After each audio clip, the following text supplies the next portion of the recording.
أشهد أن لا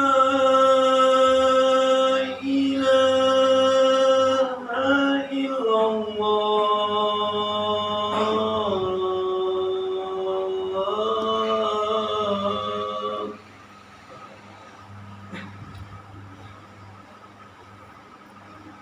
أشهد أن محمدا رسول الله.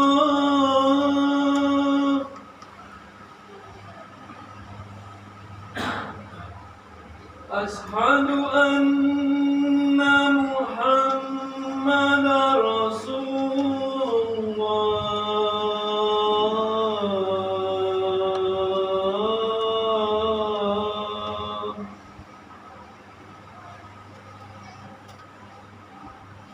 حي على الصلاة.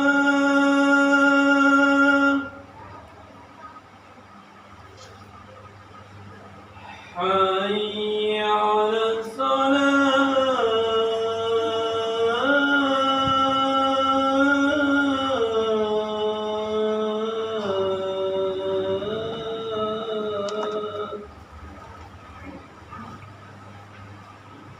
حي على الفلاح.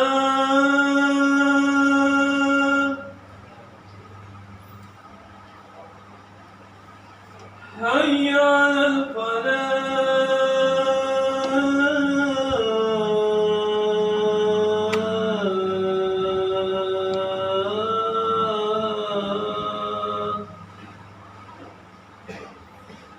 الله أكبر الله أكبر. لا إله إلا الله.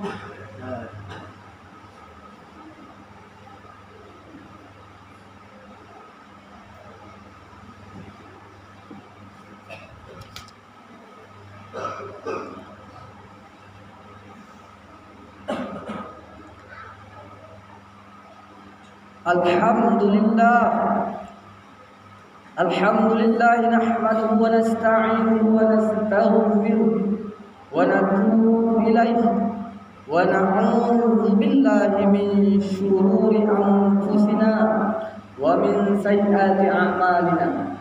Man yahdihillahu fala mudilla lahu wa man yudlil fala hadiya lahu.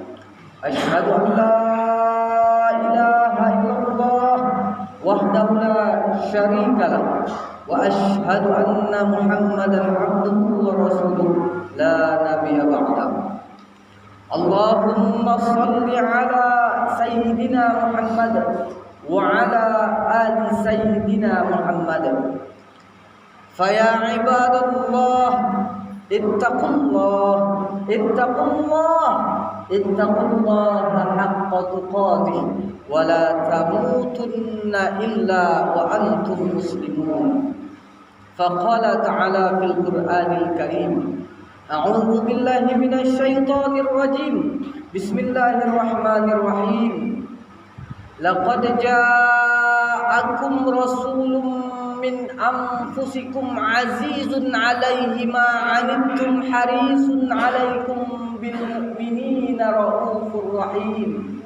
Fa in tawallaw faqul hasbiyallahu la ilaha illahu 'alaihi tawakkaltu wa huwa rabbul 'arsyil 'azim. Shadaqallahul 'azim. Surat At-Taubah, surat yang ke-9 ayat 128 sampai 129. Ayat terakhir dari surat yang ke-9 At-Taubah atau surat Al-Baqarah di dalam Al-Qur'an.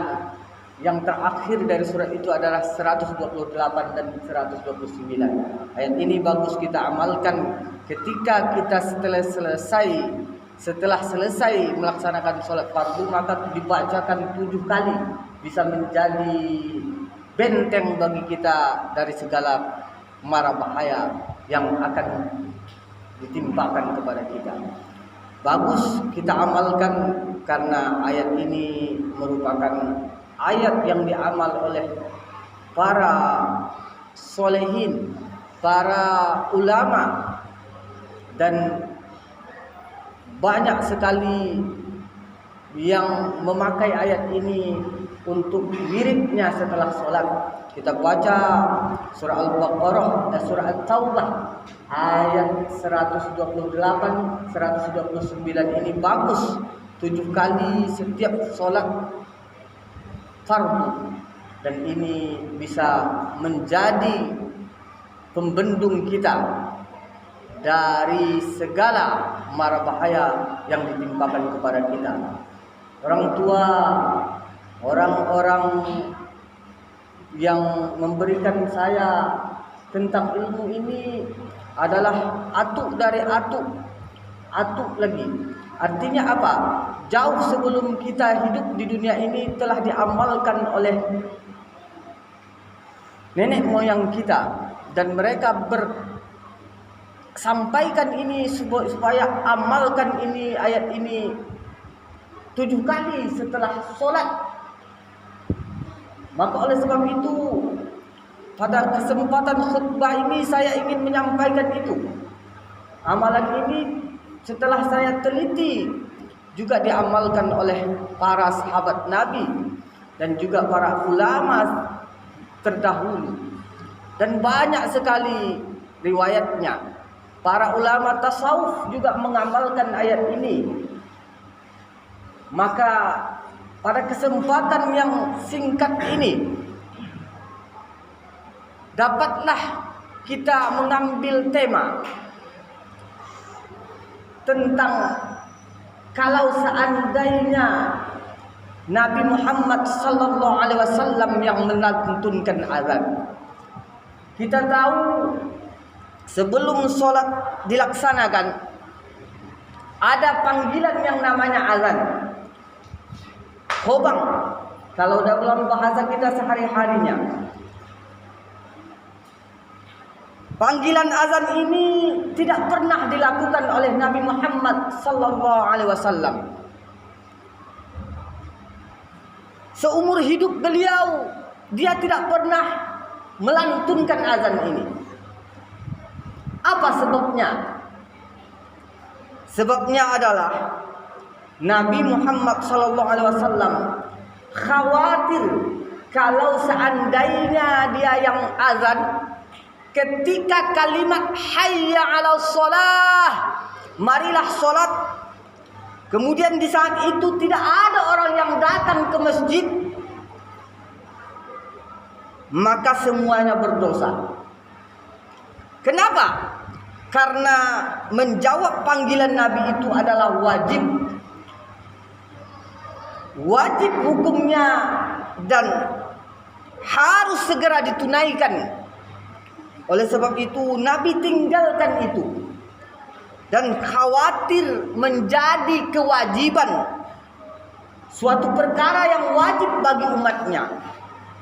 Secara hukum salat berjemaah di masjid terjadi khilafiyah di antara para fuqaha, para ahli fikih. Di dalam mazhab Syafi'i mengatakan ada 2 pendapat yang tarjih, yang sahih, yang kuat. Pendapat yang kuat ini, pendapat pertama, salat berjamaah di masjid itu secara umum, salat berjamaah itu hukumnya adalah fardu kifayah. Menurut pendapat Imam An-Nawawi yang lahir pada tahun 631 Hijriah dan wafat 676 Hijriah, dalam kitab Al-Majmu', fardu kifayah artinya jika seandainya ada 2 atau 3 orang yang melakukan sholat di masjid secara berjamaah, maka segala orang yang ada di kampung itu bebas dari kewajiban tersebut. Tetapi jika tidak ada dilaksanakan sholat berjamaah di masjid tersebut, maka semua orang yang ada di kampung itu akan mendapat dosa.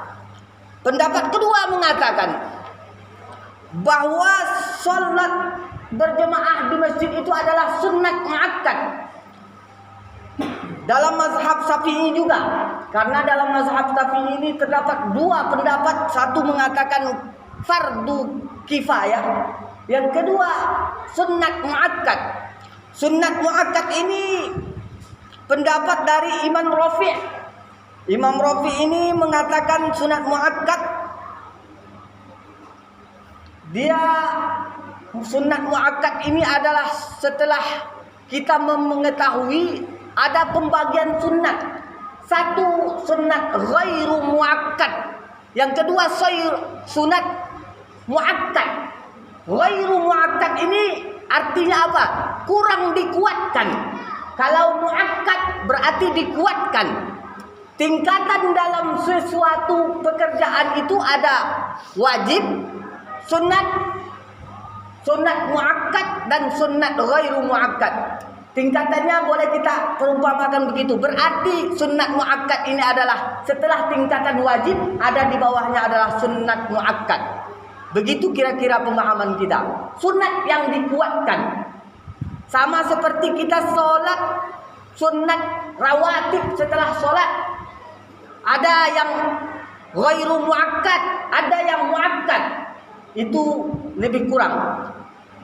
Pendapat yang lainnya adalah pendapat Imam Hambali, mengatakan bahwa sholat berjamaah itu adalah wajib. Pendapat dari Imam Hanafi juga demikian, sholat berjamaah itu adalah wajib. Artinya apa? Sholat dilakukan secara berjamaah di masjid itu harus bagi setiap orang, kalau berpendapat menurut mazhab Hanafi dan Hambali. Sedangkan Imam Syafi'i berpendapat dua.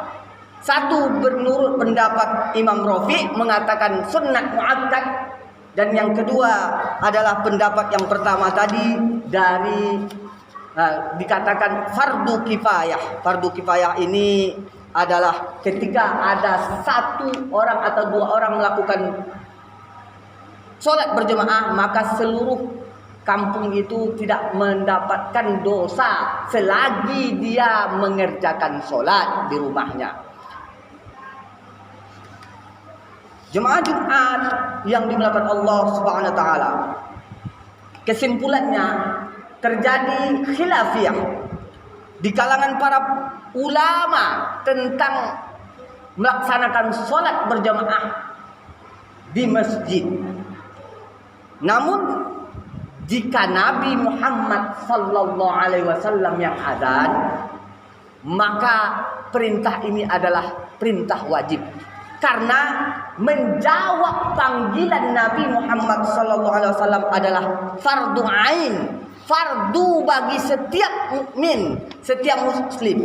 Maka Nabi tinggalkan azan, tidak pernah seumur hidupnya melantunkan azan. Yang dia berikan perintah untuk mengazan itu adalah Bilal bin Rabah dan juga Abdullah ibnu Ummu Maktum. Dua orang sahabat inilah yang sering melantunkan azan. Mengapa Nabi tidak pernah melantunkan azan ini? Karena khawatir ketika dia melantunkan azan, maka menjadi kewajiban bagi umatnya untuk melaksanakan sholat 5 waktu itu secara berjamaah. Hadirin sidang Jumat yang dimuliakan Allah Subhanahu wa taala. Oleh sebab itu, kembali kita kepada firman Allah Subhanahu wa taala tadi, ayat At-Taubah tersebut. Nabi Muhammad sallallahu alaihi wasallam telah memilih setiap ibadah ini untuk umatnya adalah yang paling ringan di antara yang ringan untuk kita. Nabi kalau seandainya ada satu syariat yang satunya berat dan satunya ringan, maka dia pilih yang ringan, yang paling ringan dan pahalanya paling besar. Maka itu yang disyariatkan untuk kita. Yang ringan itu pun kita susah untuk melaksanakannya. Hadirin sidang Jumat yang dimuliakan Allah Subhanahu wa taala. Allah Subhanahu wa taala menggambarkan kepribadian Nabi Muhammad sallallahu alaihi wasallam di dalam surat At-Taubah. Laqad ja'akum rasulun min anfusikum. Bukankah telah datang kepada kamu seorang rasul? Laqad ja'akum rasulun min anfusikum. Di dalam qiraat Imam yang kita baca riwayat Hasim, maka yang kita biasa baca ini anfusakum. Di dalam qiraat lain dikatakan anfasakum. Orang yang paling mulia di antara kamu. Anfusikum, dari golonganmu sendiri. Dalam qiraat yang lain ada qiraat sab'ah, ada 7 banyak sekali macam-macam qiraat dikatakan anfasakum, artinya orang yang paling mulia di antara kamu. Min anfusikum azizun alaihi ma anittum. Azizun alaihi ma anittum. Dia sangat berat terasa apa yang kita alami, penderitaan yang kita alami, dia lebih berat lagi memikirkannya. Itu sifat Nabi. Ma'anittum, penderitaan yang kamu alami sangat berat dirasakan oleh Nabi kita Muhammad sallallahu alaihi wasallam. Harisun alaikum. Dia sangat mengharapkan keselamatan, sangat mengharapkan kebaikan untuk kita. Alaikum bil mu'minina raufur rahim. Dan terhadap orang mukmin sangat belas kasihan, sangat penyantun, sangat kasih sayang. Allah Subhanahu wa taala memiliki sifat raufur rahim. Dan Allah Subhanahu wa taala bergambarkan kepribadian Nabi Muhammad sallallahu alaihi wasallam memiliki bil mu'minina raufur rahim, sangat penyantun kepada orang-orang yang beriman dan sangat penyayang. Allah titipkan sifat raufur rahim kepada Nabi dan diberikannya kepada kita. Allah Subhanahu wa taala memiliki asma dan sifat. Asma, nama-nama Allah Subhanahu wa taala. As-sifat, sifat-sifat Allah Subhanahu wa taala. Oleh sebab itu, mari kita berfikir sejenak.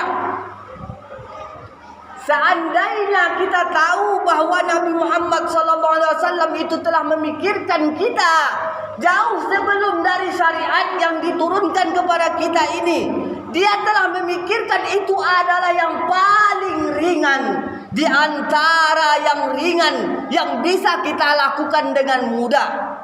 Oleh sebab itu, paksakan diri kita untuk menyambut panggilan Nabi Muhammad SAW melalui panggilan Allah Subhanahu wa taala. Hadirin sidang Jumat yang dimuliakan Allah Subhanahu wa taala. Sungguh telah datang kepada kalian seorang rasul yang dari golongan kamu sendiri, yang sangat berat rasanya baginya penderitaan yang kita alami. Sama seperti beratnya seorang ibu yang ketika melihat anaknya menderita. Sama seperti beratnya seorang ibu yang merasakan ketika anaknya menangis.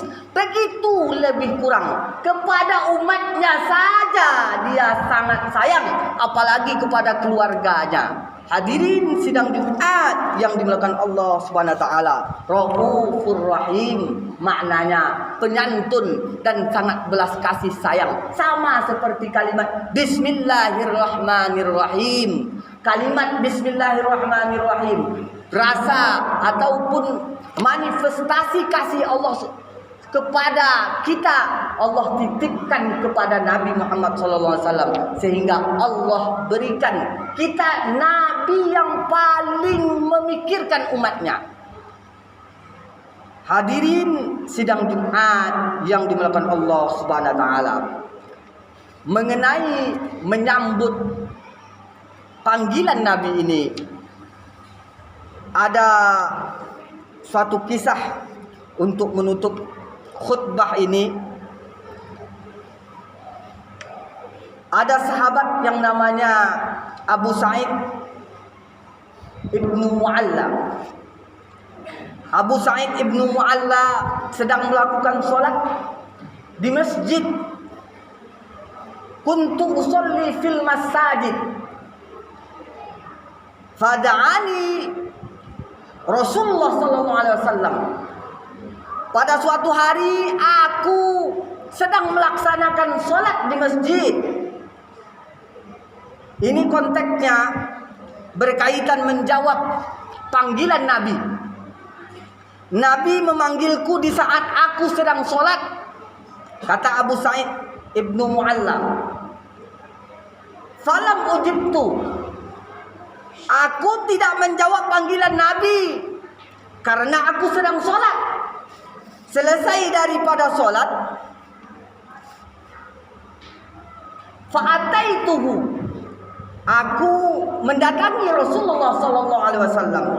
Kemudian aku mengatakan, ya Rasulullah, tadi aku tidak menjawab panggilanmu karena aku sedang dalam keadaan sholat. Kuntu usolli.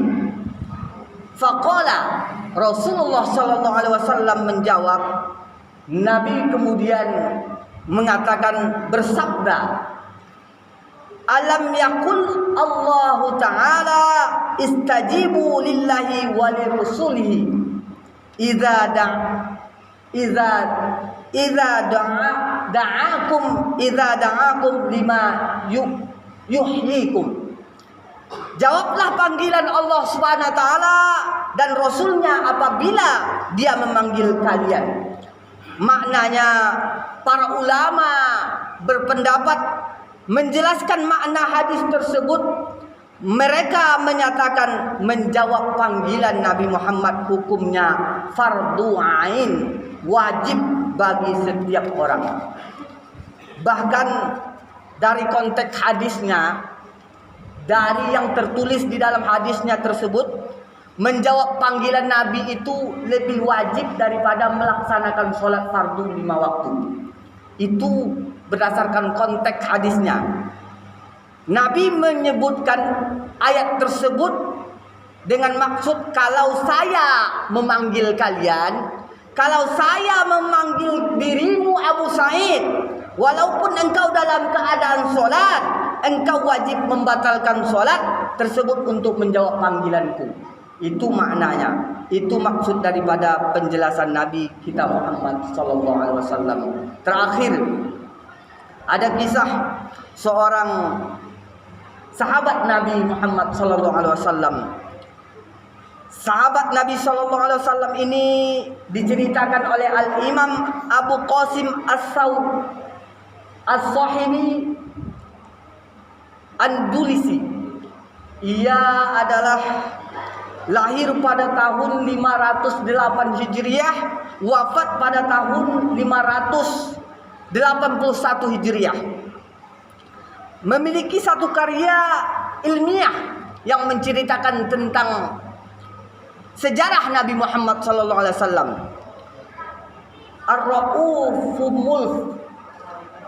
Ar-Ra'uful Muf, artinya sejarah kehidupan Nabi Muhammad sallallahu alaihi wasallam. Diceritakan dalam kitab tersebut ada seorang sahabat bernama Hamzalah. Hamzalah ini adalah seorang yang baru menikah. Sudah mendapat kabar besok akan ada fisabilillah, akan berjihad bersama dengan Nabi Muhammad sallallahu alaihi wasallam. Ketika itu ada perang Uhud. Perang Uhud. Hamzalah melapor kepada Nabi Muhammad sallallahu alaihi wasallam, "Wahai Rasulullah, saya izin dulu untuk menjumpai istri." Artinya apa? Saya mau bersama istri saya dulu. Maksudnya Hamzalah baru pengantin baru menikah. Nabi izinkan. Waktu pagi ada sesuatu yang menyatakan untuk segera keluar untuk berjihad, untuk pergi berperang, berjihad fi sabilillah. Hamzalah mendengar panggilan itu spontan. Ia menjawab panggilan Nabi dan segera keluar. Segera dia bawa baju besinya, dia bawa pedangnya, buru-buru keluar dari rumahnya ketika itu hingga beliau lupa mandi janabah, mandi wajib, lupa untuk melakukan mandi terlebih dahulu karena terburu-buru segera menjawab panggilan Nabi Muhammad SAW. Ketika terjadi duel dalam peperangan, Hamzah berduel dengan Abu Sufyan. Abu Sufyan hampir saja dibunuh oleh Hamzah ini. Namun ketika Abu Sufyan itu terperangkap, dia menjerit sehingga para sahabat Abu Sufyan ini mengeroyok Hamzah ini, dan Hamzah pun mati dalam keadaan syahid fisabilillah. Ketika peperangan, Nabi Muhammad SAW setelah selesai memeriksa siapa-siapa yang syahid pada perang itu, maka ditemukanlah jenazah Hamzah ini. Ketika itu dia pergi berjihad fisabilillah, menjawab panggilan Allah dan Rasulnya untuk berjuang membela agama Islam dalam keadaan janabah. Para sahabat mengangkat jenazah Hamzah ini. Ternyata mereka menemukan Hamzah ini penuh dengan air, seakan-akan dia baru siap mandi. Saat akan diangkat tersebut, Hamzah penuh dengan air, dibasahi air sekujur tubuhnya, seakan-akan dia baru siap mandi. Rasulullah SAW menceritakan, malaikat memandikan jenazah Hamzah tersebut karena berkat dia menjawab panggilan Nabi SAW, segera menjawab panggilan Nabi Muhammad SAW. Ketika itu dia lupa untuk mandi janabah, namun malaikatlah yang memandikan Hamzah tersebut, sehingga Hamzah ini mendapat gelar orang yang dimandikan oleh malaikat. Ini adalah gelar kehormatan bagi Hamzah yang segera menjawab panggilan Nabi. Ketika itu dia dalam keadaan janabah, namun ketika itu ada perintah untuk perang fisabilillah, dia segera, namun Allah balas dia dengan gelar orang yang dimandikan oleh para malaikat. Yang pernah dimandikan oleh para malaikat. Malaikat mengangkat janabahnya sekaligus memandikan Hamzah ketika dia syahid di medan perang. Hadirin sidang Jumat yang dimuliakan Allah Subhanahu wa taala. Dalam riwayat lain, ketika jenazah Hamzah tersebut ditemukan, Nabi Muhammad SAW menutup mata. Mengapa demikian? Rasulullah SAW ditanyakan oleh para sahabat. Ketika itu dia melihat di samping jenazah Hamzah tersebut ada bidadari. Makanya saya menutupkan mata saya, kata Rasulullah SAW. Barakallahu lakum fil Qur'anil azim wa nafa'ani wa iyyakum bima fihi minal ayati wa dzikril hakim wa taqabbal minni wa minkum tilawatahu innahu huwal ghafurur rahim. Allahumma salli wa sallim ala sayyidina wa maulana Muhammad. Allahumma inna nas'aluka bi hurmati hadzal yawmil mubarak أن تغفر عنا ذنوبنا وتغفر لنا ذنوبنا وترزقنا من حيث لا نحتسب وصلى الله وسلم عليه والحمد لله رب العالمين. Alhamdulillah rabbil alamin wa bihi nasta'inu ala umuri dunya waddin. Asyhadu an la ilaha illallah wahdahu la syarika lah wa asyhadu anna Muhammadan abduhu wa rasuluh la nabiyya ba'da. Allahumma shalli ala sayyidina Muhammad wa ala ali sayyidina Muhammad. Fa ya ibadallah ittaqullah ittaqullaha haqqa tuqatih wa la tamutunna illa wa antum muslimun. Faqala ta'ala fil Qur'anil Karim, a'udzu billahi minasyaitonir rajim. Bismillahirrahmanirrahim. Wal 'ashr innal insana lafi khusr illa alladzina amanu wa 'amilus solihati wa tawasaw bil haqq wa tawasaw bis sabr. Wa qala aidan innallaha wa malaikatahu yusholluna 'alan nabi ya ayyuhalladzina amanu shallu 'alaihi wa sallimu taslima. Allahumma shalli 'ala sayyidina Muhammad wa 'ala ali sayyidina Muhammad kama shallaita 'ala sayyidina Ibrahim wa 'ala ali sayyidina Ibrahim wa barik 'ala sayyidina Muhammad wa 'ala ali sayyidina Muhammad kama barakta 'ala sayyidina Ibrahim wa 'ala ali sayyidina Ibrahim fil 'alamin innaka Hamidum Majid. Allahumma ighfir lil muslimina wal muslimat wal mu'minina wal mu'minat al ahya'i minhum wal amwat wa tabi bainana wa bainahum bil khairat. Rabbi ighfir lana wa anta khairur rahimin wa la haula wa la quwwata illa billahil aliyyil azim. Allahumma ighfir li ummati Muhammad.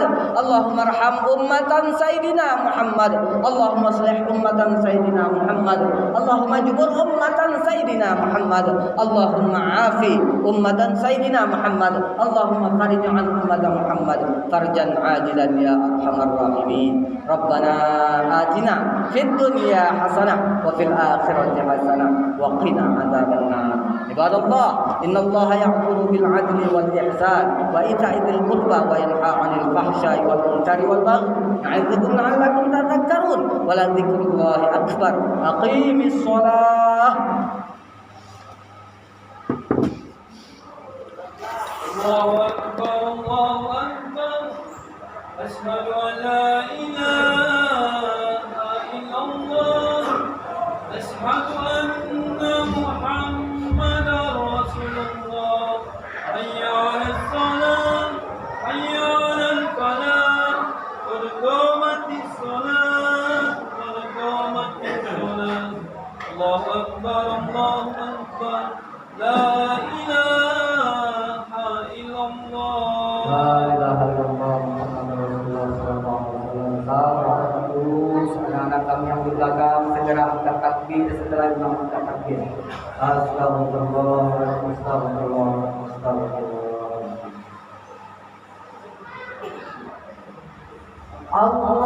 Allahu akbar.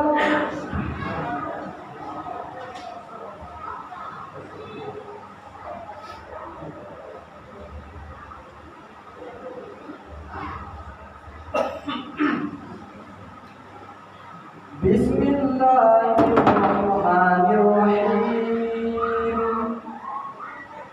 Alhamdulillahi rabbil alamin.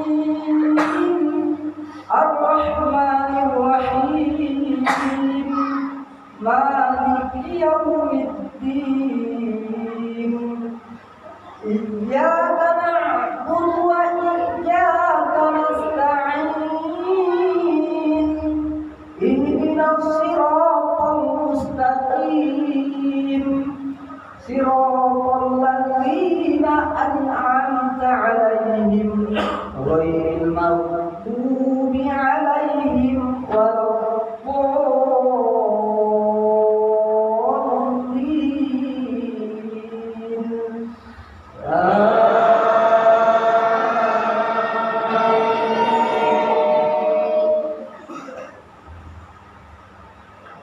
Bismillahirrahmanirrahim.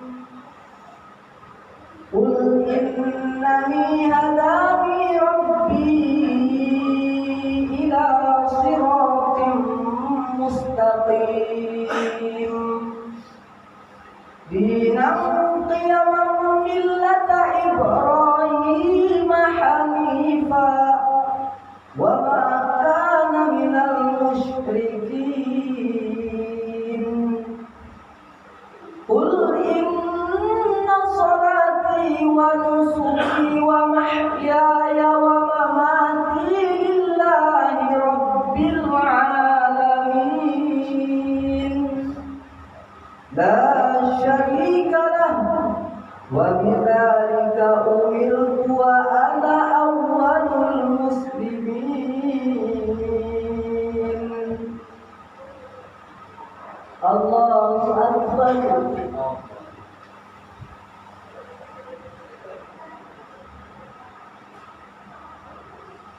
سمع الله لمن حمده الله أكبر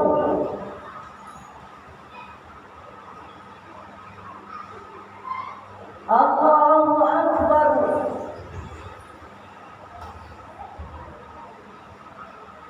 الله أكبر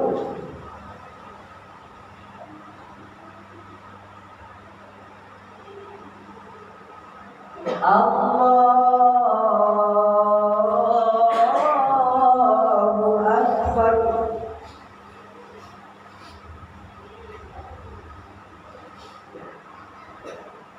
بسم الله الرحمن الرحيم الحمد لله رب العالمين الرحمن الرحيم مالك يوم الدين إياك نعبد وإياك نستعين اهدنا الصراط المستقيم صراط الذين أنعمت عليهم غير المغضوب عليهم ولا الضالين.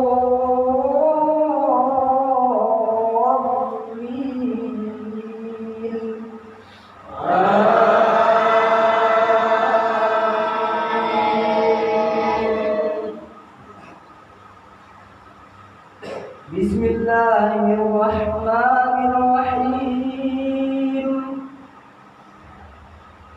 لقد جاءكم رسول من أنفسكم عزيز عليه ما عنتم حريص عليكم بالمؤمنين رؤوف رحيم لقد جاءكم رسول من أنفسكم عزيز عليه ما عنتم حريص عليكم بالمؤمنين رؤوف رحيم فإن تولوا فقل حسبي الله لا إله إلا هو عليه توكلت وهو رب العرش العظيم.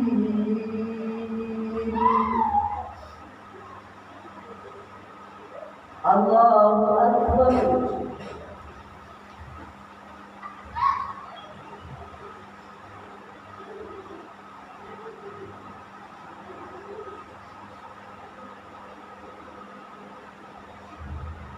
سمع الله لمن حمده الله أكبر.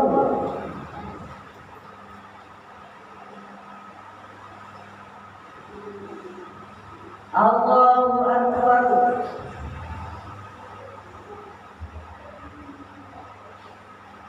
الله أكبر.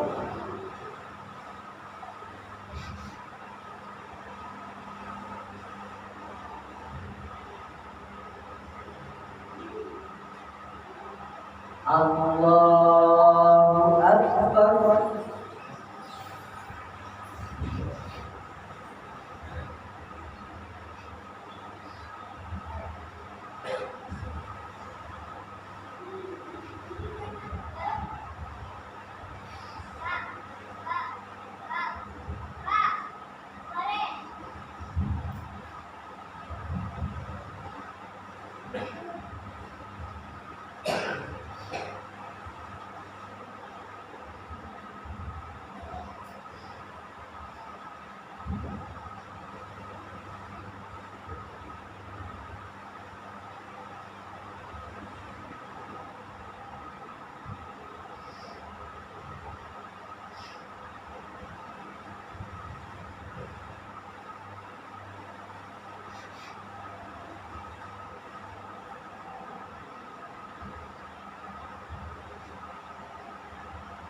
Assalamualaikum warahmatullah.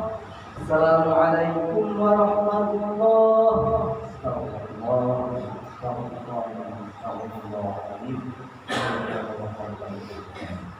Na'udzu billahi minasyaitonir rajim. Bismillahirrahmanirrahim. Alhamdulillahi rabbil alamin wassalatu wassalamu ala asyrafil anbiya'i wal mursalin wa ala alihi wa sahbihi ajma'in.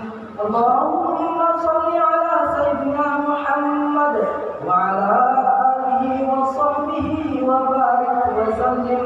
Allahumma shalli sholatan kamilatan wa sallim salaman tamman ala sayyidina Muhammadin alladhi tanhalu bihi al-'uqad wa tanfaridu bihi al-qurab wa tu'dha bihi al-hawa'ij wa tunalu bihi al-raghaib wa tunalu bihi al-raghaib wa husnul khawatim wa istasqal wa man biwajhihi al-karim wa ala alihi wa sahbihi fi kulli lamhatin wa nafasin bi'adadi kulli ma'lumillah.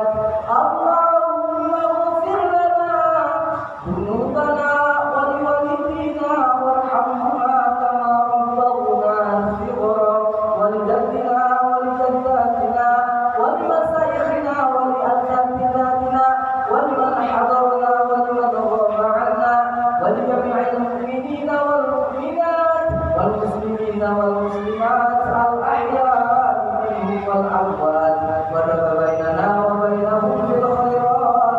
Rabbi ighfir lana wa anta khairur rahimin wa la hawla wa la quwwata illa billahil aliyyil azim.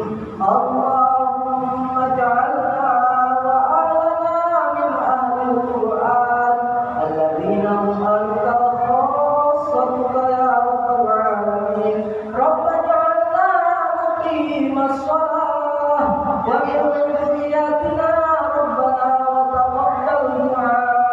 Rabbana ighfir lana wa liwalidina wa lil mu'minina yawma yaqumul hisab. Rabbana taqabbal minna innaka antas samiul 'alim wa tub 'alaina innaka antat tawwabur rahim. Rabbana atina fid dunya hasanah wa fil akhirati hasanah wa qina adzaban nar. Wa sallallahu ala sayyidina Muhammadin wa ala alihi wa sahbihi ajma'in. Subhana rabbika rabbil izzati 'amma yasifun wa salamun ala al-mursalin walhamdulillahi rabbil alamin. Qira'atul Fatihah.